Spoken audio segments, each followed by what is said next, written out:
Welcome to the DFW Perspective, your source for news and events covering current affairs across North Texas. Here's your host, Starlene Stringer. It is going to be another great show today, and I am so excited because our special guest is here to talk about something I love, fitness and faithful living. So please welcome our special guest to the show. Her name is LaShonda Dupart. Thanks for being here, LaShonda. Well, thanks for having me, Starlene. Well, it is a pleasure to have you. I know you have something exciting coming to the community very soon, and it's actually returning because it happened last year as a debut, and now it was so successful you brought Fit and Faithful Living back to North Texas, right? Absolutely. We are so looking forward to inspiring people. Last year we had a phenomenal event. We're based out of Duncanville. Oh, good. Last year we were at DeSoto.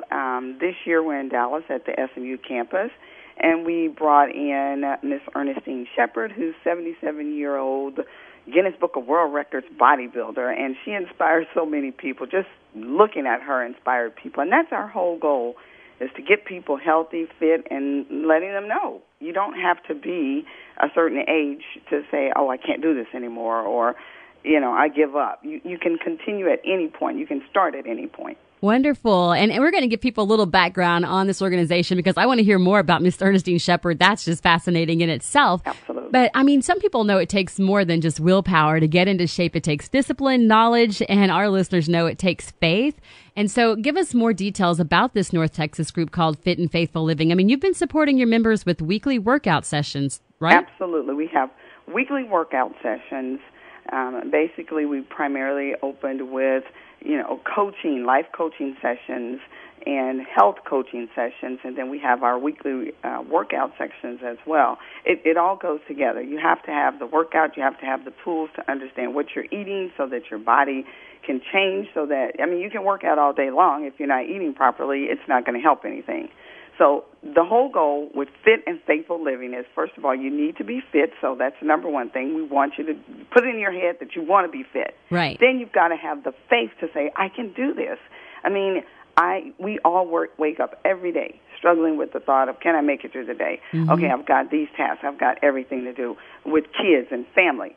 Well, we've got to somehow put faith and fitness into our lives in order to live productive lives. I love it. And that's what really separates your program from others, I think, is because all throughout North Texas, there's all kinds of places where you can go and work out and exercise with others. But this one really focuses on faith. Absolutely. Faith, without faith, nothing is possible. You have to have faith. You've got to get up that seed to know that I'm going to trust in God that I'm going to be able to do this. We have a great committee. We have a wonderful group of people, men and women in our group that encourage people. We even do Facebook. We do calls. I've got one young lady in Louisiana that I've been working with over the phone, and just coaching her over the phone, it was so motivating. She lost 75 pounds in a matter of 6 months. Very cool. And I know faith is important, and our listening audience, most of them do too. But why did you choose to add the faith element, and what made you start this organization? Absolutely. Great question. The reason I started is twofold. First of all, I was impacted by my husband's health because he was in great shape. He was working out, but genetically he had some components from his mother and father that gave him, passed on the high blood pressure, high cholesterol, mild kidney disease. His mother had heart disease as well, and it was a wake-up call for us to say, wait a minute, we need to do something here to change up some things. Even though he was working out and eating good, he wasn't eating as well as he should have. There were some things we had to tighten up in his diet. So I made him go to the doctor. Good. And I made him get the test that he needed, and I was on him, and he thanks me for that today. So today, he's lowered his blood pressure medicine. He's no longer on cholesterol medication, and his kidney disease, his numbers have decreased unbelievably to the point where it's not even a concern anymore. Awesome. That is great news. And he was an athlete too, right? Yes, so it wasn't like he was just out of shape. Absolutely. He's a professional athlete. And most athletes, after they retire, they've done all this working out all their lives, and they're just burnt out on it, and they're like, I'm not going to do this anymore. So then the risk of gaining all of these issues comes after you retire.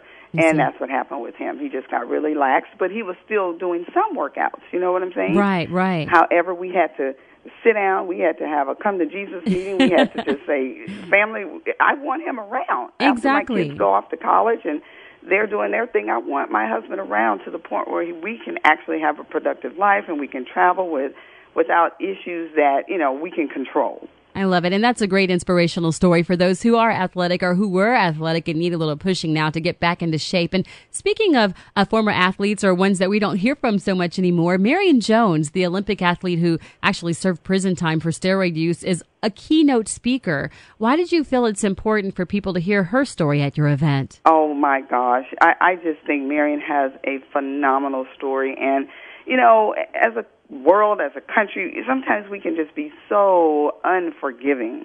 And I've always been an admirer of her talent, and just looking at what she went through and some of the decisions that she's made. Her story now is about responsibility, accountability, resilience, making sure that people, young people, adults make good decisions in their lives. Right. Also, she brings the fitness aspect to it, that she is an ex-athlete as well, but she also has to maintain. She's got 3 kids, and we all know after you have children, your body changes. So she brings that aspect. But her story, I would just love to have people come out and give her a second chance to hear what she has to say, to understand, most of us don't have skeletons that have aired out because we're not in the public eye. But trust me, we've made mistakes, and would be ashamed of some things that we've done in our lives. But hers were made public because of who she was and who she was at the time. But her story is so incredible. I just inspire. I just hope that people will give her the chance to come out and hear this message that she has of just being responsible and resilience getting through all this. I'm thinking a lot of people do want to hear what she has to say, and they'll be there for that and for so much more. Like you mentioned a bit earlier, Ernestine Shepard is going to be there for the second year in a row, and she's pretty inspirational because for those who are not familiar with her, she's 77 years old and in better shape than most of our kids. Exactly. She's looking good. Absolutely. I think people just to the naked eye, just to lay on her is just unbelievable. You just don't believe it unless you see it yourself. She is such an inspiration. She's going to be actually working out with some of our people, inspiring them. So the event is you come in active wear. Okay. You'll have like a 20-minute demonstration session, and then you'll decide if you want to work out. But she is going to be with us working out, touching, showing proper positioning and making sure that you don't hurt yourself while you're working out, because that's a key thing as well. You don't want to injure yourself. Some people get out there and go, hey, I want to do this thing. Day one, you don't know your body, and then you overdo it, and you end up with an injury that will make you not be able to do anything for another year. Right. So she's going to be out there with us, with our CrossFit Level 1 trainer, Chuck Weaver. He's going to be there just leading our people and showing them how to kick off their fitness lifestyle. And we've talked about some of the people like your husband, who's a former athlete, and Marion Jones, of course, and Ernestine Shepard, who you were just telling us about. But there are going to be testimonies from everyday folks out there as well that can really inspire people who are just saying, well, hey, I'm not an athlete, or I'm not going to look like Ernestine at the age of 77, but I do want to be fit and I do want to be in shape. So you're going to be able to hear from regular folks as well, right? That is so important, yes. You know, the people that are in the public's eye are those people that we don't always get to touch and feel, but real-life, everyday people who are dealing with struggles of fitness and faith and trying to understand what it is to do to make their health better. Those people are going to be there. We've got 4 people on the lineup. One has Crohn's disease, and he was told basically he would be on medication for the rest of his life, and that he would just always be sick and in and out of the hospital. And through diet, through changing, through sacrifice, through faith, he's actually been able to get off of those medications and be able to live a productive life where he's not, consumed to the fact that he can't leave his home because, he may have an accident, or we've got, like I said, Fallon, who's in Louisiana, who I've coached, and some of our members have coached over the phone and on Facebook, who's got this incredible weight loss story of just being so dedicated and determined to lose the weight. And we're from Louisiana, Starling, just so you'll know. Okay. So we're taught to eat all the wrong things. The good tasting stuff. Yeah, anything that walks, crawl, move, if it slivers, we're taught to eat it. Oh, boy. And so that in itself was a challenge for me and my husband coming out of Louisiana. We said, some things are just not put on this earth for us to eat.